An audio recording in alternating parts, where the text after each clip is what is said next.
ኤርትራ ምጽንቃቅ ቀጸላ ኦዞን ናብ ንቡር ንምምላስ ተኸተመ ውዕል ቪየናን ፕሮቶኮል ሞንትሪያልን ንምዕዋት ውጽኢታዊ ዕዮታት ከም ዝዓመመት ሚኒስተር መሬት ማይን አካባቢና አቶ ተስፋይ ገብረስላሴ 16 መስከረም አህጉራዊ መዓልቲ ምዕቃብ ቀጸላ ኦዞን ንምዝካር ኣብ ዝተኻየደ ስነ ስርዓት ገሊጹ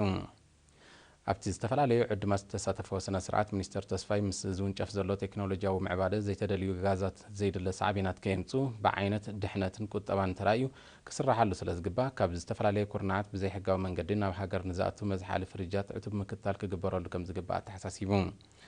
ኣብ ሚኒስትሪ መሬት ማይን አካባቢን ሓላፊ ክፍሊ አካባቢ አቶ ሞገስ ወልደ ዮሐንስ ቦጎኑ ኤርትራ ዓሚማቶ ዘላ ዕውት ስራሓት እቲ ክፍሊ ምስ መሻርክቲ ትካላት መንግስትን ውልቀ ሰባትን ዘሰላሰሎ ምዃኑ ጠቂሱ ዝዓመምናዮ ብዙሕ እኳ እንተኾነ ዝተርፈና እውን ቀሊል ከም ዘይኮነ ብምምልካት ቀጸላ ኦዞን ብዘመዝግቦ ዘሎ ርኡይ ምምሕያሽ ክሳብ ምፋርቕ ናይ ዝሒዝናዮ ዘለና ዘመን ናብ ምሉእ ሕውየት ክበጽሕ ከም ዝኽእል ኣሚቱ ኤርትራ እታውን ሰደድን ኦዞን ዝጽንቅቑ ባእታታት ብኦም ዝዓዩ ንዋትን ንምቁፅጻር ዝኽእል ሕጋዊ ምልክታ ምውፃእ ይዝከር ኣብቲ ኣጋጣሚ እዋናዊ ቴክኖሎጂ ንምርዓም ክወሃብ ኣብ ዝጸንሐ ስልጠና ዝተሳተፉ ክኢላታት ትካላት ፍሪጅ ናይ ብቕዓት መረጋገፂ ወረቐት ምስክር ካብ ሚኒስተር መሬት ማይን አካባቢና አቶ ተስፋይ ገብረስላሴ ተቐቢሎም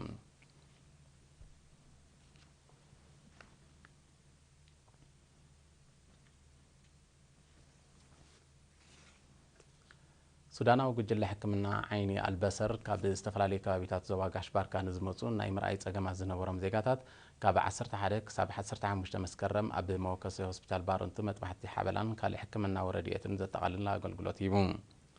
እቲ መደብ ሎሚ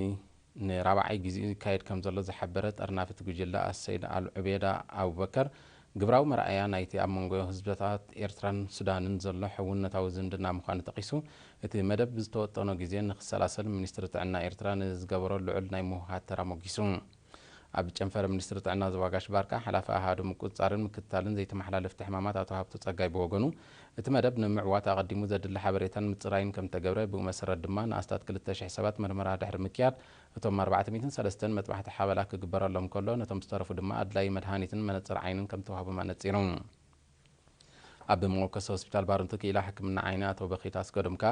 እቲ ዓመታዊ ዝካየድ መደብ ንዘለዎም ጸቕጢ ኣብ ርእሲ ምፍኻሱ ምስቶም ክኢላታት ተመክሮታት ክለዋወጡ ዝኽእል ብምዃኑ ድርብ ረብሓ ከም ዘለዎ ገሊጹ ተገልገልቲ ኣብ ዝሃቦ ርእይቶ ዝያዳ ድማዕ ስራሕ ንኽዕመም ኣብ መጻኢ ንጹር ሓበሬታ ንኹሉ ክባጻሕ ተላብዮም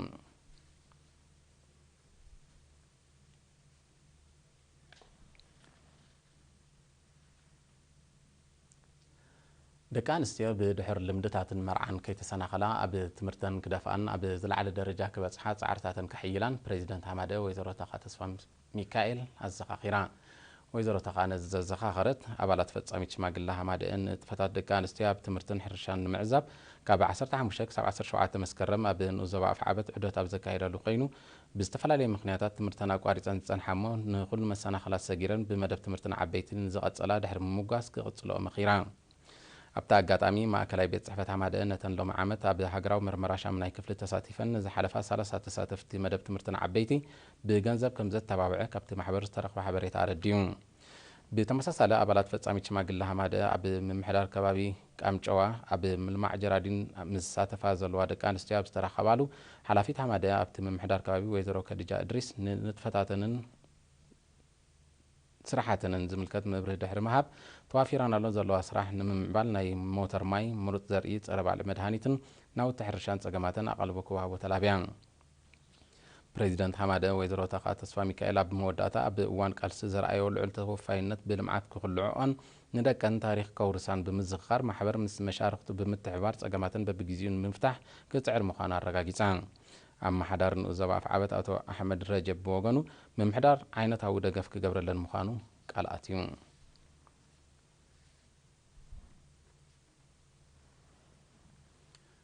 ሚኒስትሪ ዜና ዓቕምታቱ ብምዕባይ ሸፈኑን መደባትን ብዓይነት ንምልዋጥ ኣብ ዝወደቦ ስልጠና ዝተሳተፉ ኣብ ኩለን ዞባታትን ማእከላይ ቦታን ዝነጥፉ ኣባላቱ ብ18 መስከረም ተመሪቖም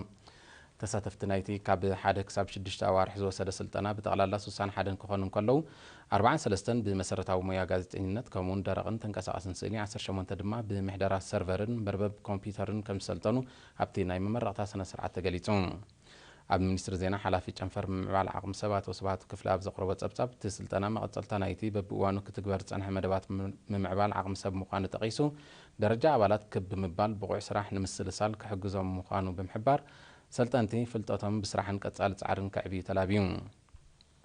ወኪል ተመረቕቲ ድማ ሚኒስትር ዜና ኣብ ዞባታትን ንኡሳን ዞባታትን ሃገርና ዘለዎ ወኪላት ፍልጠቶም ከስፍሑን ምስ ምዕባለ ቴክኖሎጂ ክጓዓዙን ዝገብሮ ዘሎ ጻዕሪ ብምስጋን ብዝተምሃርዎ ዘዕግብ ስራሕ ክዓሙ ከም ዝጽዕሩ ኣረጋጊጹ ዋና ዳይሬክተር ክፍሊ ፕረስን ኣገልግሎት ወጻኢን ኣቶ መኩርያ ወልዱ ኣብ ዘስምዖ ቃል ሚኒስትር ዜና ኣወዳድኡ ሓይሉ ዓቕሚ ኣባላት ክብ ምባል ኣድማዕ ስራሕ ንምስልሳል ብዝወጠነ መደብ መሰረት እቲ ስልጠና ከም ተወደበ ብምሕባር ሰልጠንቲ ንዝቐሰምዎ ሞያ ከስፍሑን ውፅኢታዊ ዕዮ ክዓሙን ትፅቢት ከም ዝግበረሎም ኣዘኻኺሩ እቲ ናይ ምሕደራ ሰርቨርን መርበብ ኮምፒተርን ስልጠና ኣብ ከተማ መንደፈራ ምስ ዘመደበሩ ብሕታዊ ማእከል ስልጠና ቴክኖሎጂ ንቑሕ ደበና ብምትሕባር ዝተዋሃበ እዩ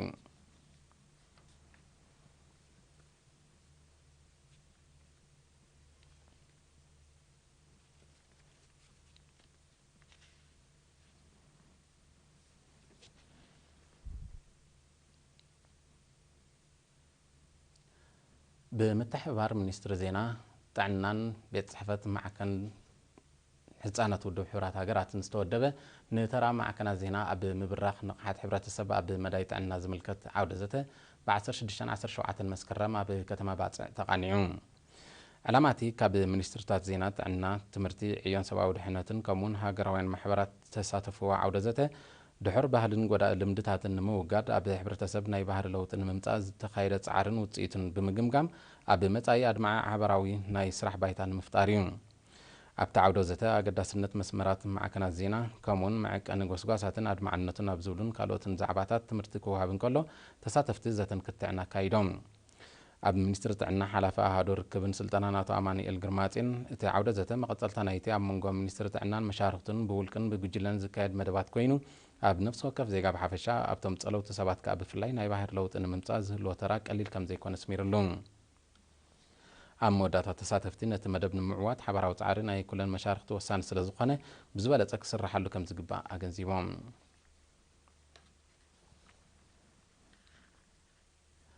ኣብ ታሪክ ሓንቲ ኤርትራዊት ስድራ ብምርካስ ንምረት መግዛእትን ዘስዓቦ ስደትን መከርኡን ዘዘንቱ